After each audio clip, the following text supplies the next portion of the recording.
ನಮಸ್ತೆ, ನಿಖಿತಾ ಕಿಚನ್ಗೆ ಸ್ವಾಗತ. ನಾನಿವತ್ತು ದಿಢೀರಂತ ರಾಗಿ ದೋಸೆ ಹೇಗೆ ಮಾಡೋದು ಅಂತ ತೋರಿಸ್ತಾ ಇದ್ದೀನಿ. ತುಂಬ ಈಸಿಯಾಗಿ ಮಾಡ್ಬೋದು. ಹಾಗೆ ನೀವಿನ್ನೂ ನನ್ನ ಚಾನಲ್ನ ಸಬ್ಸ್ಕ್ರೈಬ್ ಮಾಡ್ಕೊಂಡಿಲ್ಲ ಅಂದರೆ ಇವಾಗಲೇ ಸಬ್ಸ್ಕ್ರೈಬ್ ಮಾಡ್ಕೊಳ್ಳಿ. ಹಾಗೆ ನಿಮ್ಮ ಫ್ರೆಂಡ್ಸ್ಗೆಲ್ಲ ಶೇರ್ ಮಾಡಿ. ಇವಾಗ ರಾಗಿ ಹಿಟ್ಟಿನ ದೋಸೆ ಮಾಡೋಕ್ಕೆ ಏನೇನು ಬೇಕಂತ ನೋಡ್ಕೊಳ್ಳೋಣ. ನೋಡಿ, 1 ಕಪ್ಪು ರಾಗಿ ಹಿಟ್ಟು ತೊಗೊಂಡಿದ್ದೀನಿ, 3/4 ಕಪ್ಪು ಗೋಧಿ ಹಿಟ್ಟು ತೊಗೊಂಡಿದ್ದೀನಿ, ಹಾಗೆ 1 ಕಪ್ಪು ಮೊಸರು ಕೂಡ ತೊಗೊಂಡಿದ್ದೀನಿ. ಮೊಸರು ಹುಳಿ ಇದ್ದರೂ ತುಂಬ ಚೆನ್ನಾಗಿ ಆಗುತ್ತೆ. ಹಾಗೆ ರುಚಿಗೆ ತಕ್ಕಷ್ಟು ಉಪ್ಪು ಮತ್ತು ತಿನ್ನೋ ಸೋಡಾ ಕೂಡ ತೊಗೊಂಡಿದ್ದೀನಿ. ಹಾಗೆ ಹಿಟ್ಟು ಕಲಿಸ್ಕೊಳ್ಳೋಕ್ಕೆ ನೀರು ಕೂಡ ತೊಗೊಂಡಿದ್ದೀನಿ. ನೋಡಿ, ಇವಾಗ ಹೇಗೆ ಮಾಡೋದಂತ ನೋಡೋಣ. ನೋಡಿ, ಒಂದು ಪಾತ್ರೆ ತೊಗೊಂಡಿದ್ದೀನಿ. ಇವಾಗ ಆ ಪಾತ್ರೆಗೇ ಫಸ್ಟು ರಾಗಿ ಹಿಟ್ಟು ಹಾಕೋತಾ ಇದ್ದೀನಿ. 1 ಕಪ್ ರಾಗಿ ಹಿಟ್ಟು ತೊಗೊಂಡಿದ್ದೀನಿ ಫುಲ್ಲು. ಆಮೇಲೆ ಇವಾಗ ಗೋಧಿ ಹಿಟ್ಟು ಹಾಕೋತಾ ಇದ್ದೀನಿ. 3/4 ಕಪ್ ಗೋಧಿ ಹಿಟ್ಟು ತೊಗೊಂಡಿದ್ದೀನಿ ನಾನು, ಸೇಮ್ ಬೌಲಿಂದನೇ. ಆಮೇಲೆ 1 ಕಪ್ ಮೊಸರು ಕೂಡ ತೊಗೊಂಡಿದ್ದೀನಿ. ಮೊಸರು ಹುಳಿ ಇದ್ದರೂ ಓಕೆ, ಹುಳಿ ಇಲ್ಲ ಅಂದರೂ ಓಕೆ, ಯಾವುದಾದ್ರೂ ಯೂಸ್ ಮಾಡ್ಬೋದು. ಹಾಗೆ ರುಚಿಗೆ ತಕ್ಕಷ್ಟು ಉಪ್ಪು ಹಾಕೋತಾ ಇದ್ದೀನಿ. ಮತ್ತು ಒಂದು ಅರ್ಧ ಸ್ಪೂನು ತಿನ್ನೋ ಸೋಡಾ ಹಾಕ್ಕೊಳ್ತಾ ಇದ್ದೀನಿ. ನೋಡಿ, ಸೋಡಾ ಪುಡಿ ಹಾಕ್ಕೊಂಡು ಚೆನ್ನಾಗಿ ಮಿಕ್ಸ್ ಮಾಡ್ಕೊಳ್ಳಿ. ಫಸ್ಟು ಒಂದು ಸರಿ ಮೊಸರು ಮತ್ತು ಹಿಟ್ಟು, ಉಪ್ಪು ಮತ್ತು ಸೋಡಾ ಪುಡಿ ಎಲ್ಲ ಚೆನ್ನಾಗಿ ಮಿಕ್ಸ್ ಆಗೋ ಥರ ಒಂದು ಸರಿ ಮಿಕ್ಸ್ ಮಾಡ್ಕೊಂಬಿಡಿ.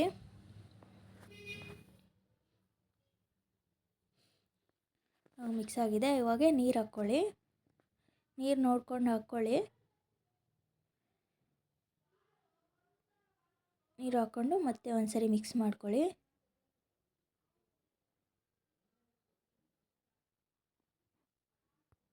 ನೋಡಿ, ಮಿಕ್ಸ್ ಆಗಿದೆ. ನೀರು ಕಡಿಮೆ ಆಗಿದೆ, ತುಂಬ ಗಟ್ಟಿಯಾಗಿದೆ. ಇವಾಗ ಮತ್ತೆ ನೀರು ಹಾಕ್ಕೋತಾ ಇದ್ದೀನಿ.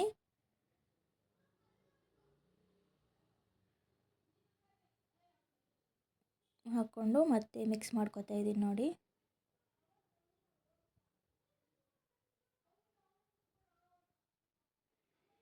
ಯಾವುದೇ ಹಿಟ್ಟಿನ ಗಂಟು ಆಗದೆ ಇರೋ ಥರ ಚೆನ್ನಾಗಿ ಮಿಕ್ಸ್ ಮಾಡ್ಕೊಳ್ಳಿ ಹಿಟ್ಟನ್ನ. ನೋಡಿ, ಚೆನ್ನಾಗಿ ಮಿಕ್ಸ್ ಆಗಿದೆ. ನೀವು ಎಷ್ಟು ತೆಳುವಾಗಿ ಹಿಟ್ಟು ಕಲಿಸ್ಕೊತೀರೋ ಅಷ್ಟು ಕ್ರಿಸ್ಪಿಯಾಗಿ ಬರುತ್ತೆ ದೋಸೆ. ಅದಕ್ಕೋಸ್ಕರ ಸ್ವಲ್ಪ ತೆಳುವಾಗೇ ಇರಲಿ, ತುಂಬ ಗಟ್ಟಿಯಾಗಿ ಕಲಿಸ್ಕೋಬೇಡಿ. ನೋಡಿ, ನಾನು ತೋರಿಸ್ತಾ ಇದ್ದೀನಲ್ವ, ಅಷ್ಟು ತೆಳುವಾಗಿದ್ದರೆ ಸಾಕು. ಹಿಟ್ಟು ಕಲಸಿದ ತಕ್ಷಣ ಇದನ್ನ ದೋಸೆ ಮಾಡ್ಕೋಬೋದು. ನೆನಿಬೇಕು ಅನ್ನೋ ಅವಶ್ಯಕತೆ ಇರೋದಿಲ್ಲ, ಇಮಿಡಿಯೇಟಾಗಿ ದೋಸೆ ಮಾಡ್ಕೋಬೋದು. ಇವಾಗ ಹೇಗೆ ಮಾಡೋದಂತ ನೋಡೋಣ. ನೋಡಿ, ಮೊದಲಿಗೆ ಸ್ಟವ್ ಹಚ್ಕೋತಾ ಇದ್ದೀನಿ. ಸ್ಟವ್ ಹಚ್ಕೊಂಡು ಒಂದು ತವ ಇಟ್ಕೊಂಡಿದ್ದೀನಿ. ತವ ಕಾದ ನಂತರ ಇವಾಗ ಅದಕ್ಕೇ ಎಣ್ಣೆ ಹಚ್ಕೋತಾ ಇದ್ದೀನಿ. ಫುಲ್ಲು ಎಣ್ಣೆ ಹಚ್ಕೋಬೇಕು. ಎಣ್ಣೆ ಹಚ್ಕೊಂಡು ದೋಸೆ ಹಾಕ್ಕೋತಾ ಇದ್ದೀನಿ. ನೋಡಿ, ನಿಮಗೆ ಯಾವ ಸೈಜಲ್ಲಿ ಬೇಕು, ದೊಡ್ಡದು ಬೇಕಂದರೆ ದೊಡ್ಡದು, ಚಿಕ್ಕದು ಬೇಕಂದರೆ ಚಿಕ್ಕದು, ನಿಮ್ಗೆ ಯಾವ ಸೈಜಲ್ಲಿ ಬೇಕೋ ಆ ಸೈಜಲ್ಲಿ ಈ ಥರ ದೋಸೆ ಹಾಕ್ಕೊಳ್ಳಿ. ಹಾಕ್ಕೊಂಡ ನಂತರ ಮೇಲ್ಗಡೆ ಹಸಿಗಿರುತ್ತಲ್ವ ಹಿಟ್ಟು, ಅದೆಲ್ಲ ಸ್ವಲ್ಪ ಡ್ರೈ ಆಗ್ತಾ ಬರುತ್ತೆ. ಡ್ರೈ ಆದಮೇಲೆ ಅದ್ರ ತುಂಬ ಎಣ್ಣೆ ಹಚ್ಕೋಬೇಕು. ಒಂದು ರೌಂಡು ತೋರಿಸ್ತಾ ಇದ್ದೀನಿ. ನೋಡಿ, ಈ ಥರ ಒಂದು ರೌಂಡ್ ಫುಲ್ ಎಣ್ಣೆ ಹಾಕ್ಕೊಳ್ಳಿ ದೋಸೆ ಮೇಲ್ಗಡೆ ಮತ್ತು ರೌಂಡಾಗಿ ಸುತ್ತಲಿ. ಅವಾಗ ಈಸಿಯಾಗಿ ಬಿಡುತ್ತೆ ಹಂಚನ್ನು, ಅದಕ್ಕೋಸ್ಕರ. ನೋಡಿ, ಮತ್ತೆ ತಿರುವಿ ಹಾಕ್ಕೊಂಡ್ಬಿಟ್ಟು ಈ ಸೈಡ್ ಕೂಡ ಚೆನ್ನಾಗಿ ಬೇಯಿಸ್ಕೊತಾ ಇದ್ದೀನಿ. ಇವಾಗ ತಿರುವಿ ಹಾಕ್ಕೊಂಡ ನಂತರ ಮತ್ತೆ ಒಂದು ಸರಿ ಸುತ್ತಲೂ ಎಣ್ಣೆ ಹಾಕ್ಕೊಂಡು, ಮತ್ತು ದೋಸೆಗೂ ಮೇಲ್ಗಡೆ ಬೇಕಂದರೆ ಇನ್ನೊಂದು ಸ್ವಲ್ಪ ಎಣ್ಣೆ ಹಚ್ಕೊಳ್ಳಿ. ಹಾಕ್ಕೊಂಡ ನಂತರ ಬ್ಯಾಕ್ ಸೈಡು ನೀಟಾಗಿ ಬೇಯಿಸ್ಕೊಳ್ಳಿ. ನೋಡಿ, ಸೈಡಲ್ಲೆಲ್ಲ ಹೊಗೆ ಬರ್ತಾ ಇದೆಯಲ್ವಾ, ಹೊಗೆ ಬೆಂದಿದೆ ಅಂತ ಅರ್ಥ.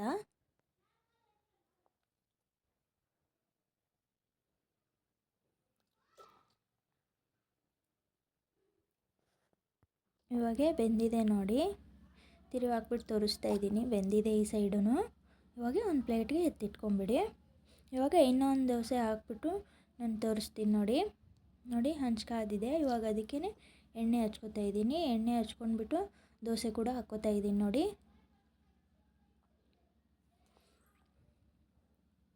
ನಿಮ್ಗೆ ಯಾವ ಸೈಜಲ್ಲಿ ಬೇಕೋ ಆ ಸೈಜಲ್ಲಿ ಮಾಡ್ಕೊಳ್ಳಿ. ಇವಾಗ ಸುತ್ತಲೂ ಎಣ್ಣೆ ಹಚ್ಕೋತಾ ಇದ್ದೀನಿ.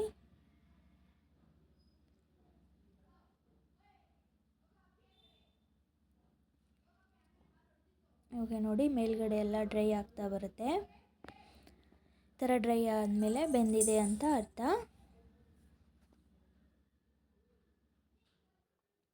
ಇನ್ನು ಫುಲ್ ಡ್ರೈ ಆಗಿಲ್ಲ, ಅಲ್ಲಿ ಇಲ್ಲಿ ನೋಡಿ ಬೆಳ್ಳ ಕಾಣಿಸ್ತಾ ಇದೆ ಅಲ್ವಾ, ಅದೆಲ್ಲ ಫುಲ್ ಡ್ರೈ ಆಗಬೇಕು. ಹಸಿ ಇದೆ ಅಂತ ಅರ್ಥ ಅವಾಗೆ.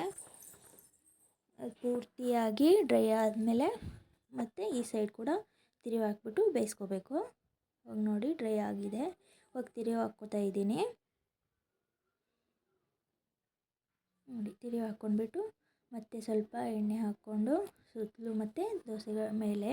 ಜಾಸ್ತಿ ಎಣ್ಣೆ ಇಷ್ಟ ಆಗಲ್ಲ ಅನ್ನೋರು ನೀವು ತುಪ್ಪ ಕೂಡ ಯೂಸ್ ಮಾಡ್ಕೋಬೋದು. ಇದು ತುಂಬ ಕ್ರಿಸ್ಪಿಯಾಗಿ ಬರುತ್ತೆ. ಮಕ್ಕಳಂಕರು ತುಂಬ ಇಷ್ಟಪಟ್ಟು ತಿಂತಾರೆ. ನೀವು ಒಂದ್ಸರಿ ಟ್ರೈ ಮಾಡಿ. ಹಾಗೆ ಇದು ಬೆಳಗ್ಗೆ ಬ್ರೇಕ್ಫಾಸ್ಟ್ಗೆ ಅಥವಾ ನೈಟ್ ಡಿನ್ನರ್ ಕೂಡ ತುಂಬ ಚೆನ್ನಾಗಿರುತ್ತೆ. ನೀವು ಒಂದ್ಸರಿ ಟ್ರೈ ಮಾಡಿ.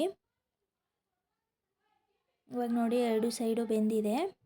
ಕಡೆ ತಿರುವಿ ಹಾಕ್ಬಿಟ್ಟು ತೋರಿಸ್ತಾ ಇದ್ದೀನಿ ನೋಡಿ, ಈ ಸೈಡು ಬೆಂದಿದೆ. ಇವಾಗ ಒಂದು ಪ್ಲೇಟ್ಗೆ ಎತ್ತಿಟ್ಕೋತಾ ಇದ್ದೀನಿ ನೋಡಿ. ನೋಡಿ ಇಷ್ಟು ತೆಳ್ಳಗೆ ಕ್ರಿಸ್ಪಿಯಾಗಿ ಬಂದಿದೆ ದೋಸೆ. ತೋರಿಸ್ತಾ ಇದ್ದೀನಿ ನೋಡಿ, ತುಂಬ ಚೆನ್ನಾಗಾಗುತ್ತೆ. ನೀವು ಒಂದ್ಸರಿ ಟ್ರೈ ಮಾಡಿ. ಇದ್ರ ಜೊತೆ ಕೊಬ್ಬರಿ ಚಟ್ನಿ ಮತ್ತು ಆಲೂಗಡ್ಡೆ ಪಲ್ಯ ಕೂಡ ಯೂಸ್ ಮಾಡ್ಬೋದು.